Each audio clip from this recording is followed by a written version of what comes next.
6.com. NPR One is an app that gives you the latest local and national news anytime, along with stories, interviews, and podcasts. Download the NPR One app and get what you want whenever you want it from NPR and Colorado Public Radio.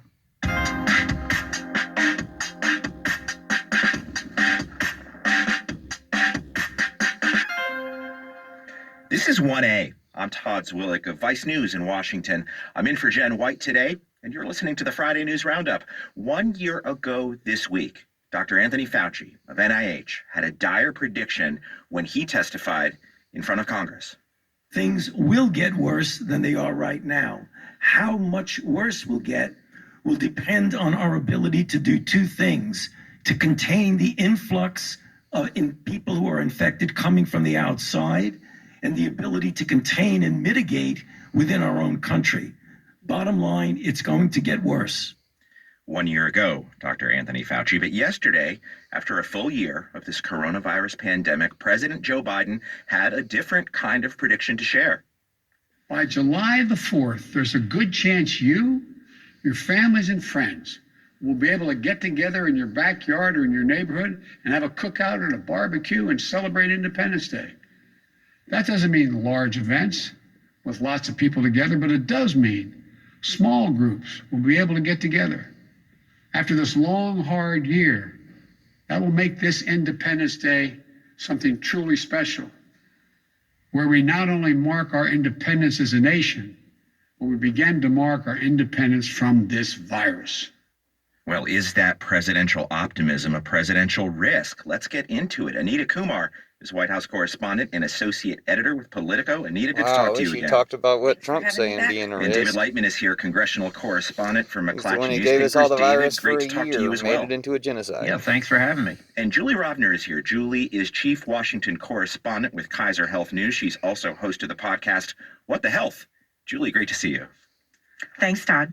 Well, President Biden delivered his first national televised address last night. You just heard a clip of it. It marked 1 year since the WHO declared COVID-19 a global pandemic. And he used that time in prime time to announce an ambitious new goal. All adult Americans will be eligible to get a vaccine no later than May 1. That's much earlier than expected. Let me be clear. That doesn't mean everyone's going to have that shot immediately, but it means you'll be able to get in line beginning May 1. Every adult will be eligible to get their shot. You know, we were just talking, Rupert Allman, the executive producer, that it was 1 year ago today that I was sitting in this very chair, the day the WHO declared the beginning of the pandemic. How long we've come. Anita, this is a much more ambitious timeline than we heard even a few weeks ago from President Biden. How is the White House going to make this happen, this promise of enough vaccine for every adult by May? Yeah, I mean, it's really striking what he said, because there are a lot of people who thought he was being too cautious these last few weeks, the first few weeks of his presidency, that he was talking about goals that were already being reached, or that he should, that he should stretch it a little bit more. And he really did put these numbers and these dates out there. I think he's feeling somewhat confident with the number of vaccines. I know we'll get into this a little bit later, but they're talking about ordering vaccines. The number, it's going to exceed the number of adults in the United States, or the number of people in the United States that need it. They're already facing some criticism. Why is the president securing this many vaccines when we probably won't need it? So, I think that he's feeling confident now with these three different vaccines that are coming forward.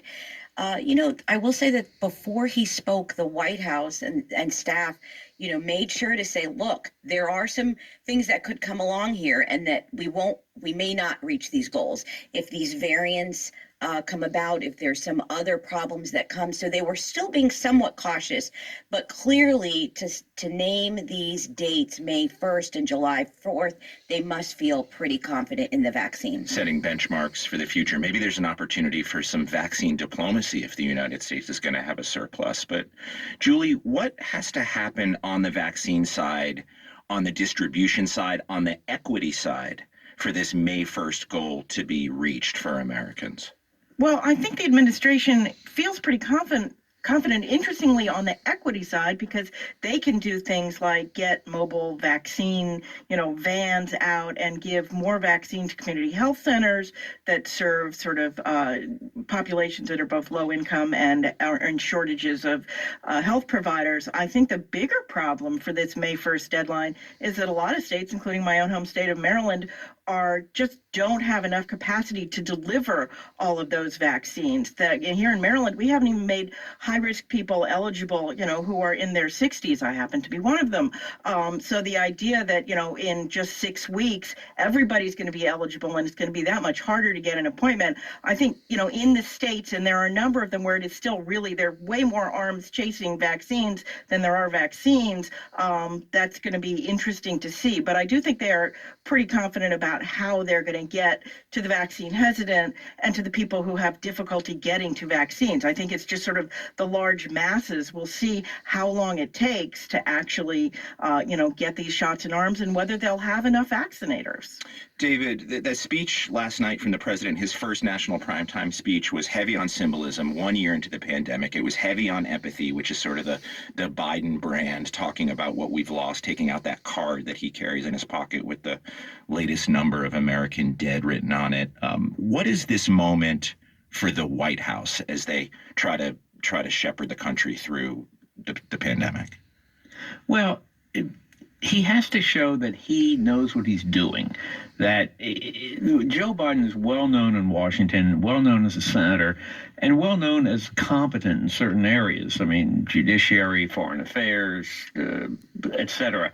So I think what he had to do last night is convey that to people. I know what I'm doing. I'm not just a Washington creature, but I know how to do this. And it's interesting how he used not vague language, but somewhat couched language. In the clip you played, for example, there's a good chance that on July 4th, he's not saying you will be able to have these cookouts July 4th. And I think if you go through the speech, there was a lot of that fuzziness, if you will.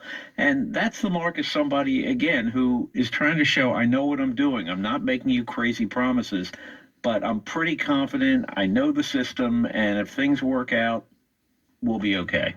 We're speaking with Politico's Anita Kumar, David Lightman of McClatchy, and Julie Robner of Kaiser Health News. The CDC came out with guidance last week that vaccinated people could safely gather indoors with low-risk people 2 weeks after their final shot, small groups. But the agency is still discouraging traveling. Now, Dr. Lena Wen, an emergency physician and visiting professor at George Washington University, said this week on CNN that she disagreed with that guidance on travel. This is one of these examples where I think the CDC is being far overly cautious in a way that defies common sense. How can it because hurt look to at be what they're saying cautious? about quarantine. So they're saying that if somebody knowingly is exposed to an individual with COVID-19 and they're fully vaccinated, they don't need to test or get quarantined. If you're sitting on a plane, you're not necessarily sitting next to people with COVID-19. You're wearing a mask. Ideally, you're keeping distanced. And so it just doesn't make sense that you can't travel, especially if you now can get together with loved ones. Julie, I'm glad you're here because for so long you've had one foot in healthcare and one foot in politics, and that's where the CDC is now. The CDC is walking such a tightrope on this. They want to tell people that once they're vaccinated and presumably immune or virtually immune after those 2 weeks have passed since the last shot, they can get back to some semblance of normal. On the other hand, we're still only up around 10 or 12% of the population that's been vaccinated. So you have a lot of vulnerable people still out there, and they don't want to tell vaccinated people that they can open things up and go out and do things for concern about all those people who are not yet vaccinated. And CDC Director Rochelle Walensky was very careful to say this is a first cut at this. When there are more people vaccinated, we'll change some of these guidelines. It's really hard. I mean, they want this to be an enticement for people to get vaccinated by letting them do more things, but they don't want everything to open, which is what some of these governors are doing. They're just saying, okay, let's open everything up. And I want to ask you about that, Anita, because last night the president is saying still wear that mask, do it for yourself, do it for your family, do it for your friends, do it for your country. We can get through this together, wear the masks. Well, in Texas, the governor, as Julie mentioned, Greg Abbott, has announced he's lifting all restrictions. Mississippi's done it as well. The city of Austin says they're keeping the mask mandate, and it's a huge, almost predictable controversy in Texas. Anita, how's the White House handling its message when governors, especially Republican governors, are going in the opposite direction? Yeah, I mean, you're exactly right. It's not just Texas. Some states never had the mask mandate to begin with. So it's at least 16 states don't have one at this point. They're really limited at what they can do. There are people who say, well, why can't they Virus just order factories. them, order the states to have people wear masks? And it's just not possible. That's just not allowed in the law. So really, the president has a couple options. One is to sort of threaten the states and say, look, I'm going to withhold something if you don't have these mask mandates. This is something President Trump tried, not with mask mandates, but just in general on a variety of things, including reopenings. He wanted people to reopen, if you'll remember last year. That just doesn't get you very far. And, what is President Biden going to say? I won't give you the vaccine if you don't have these mandates. That's just not going to happen. So his only option at this point is the bully pulpit, is he can go out like he did last night, travel the country, speak about the importance of this, that you're doing it for yourself, but you're also doing it for other people, and why this is important and what's behind it and what the science says. And you're going to see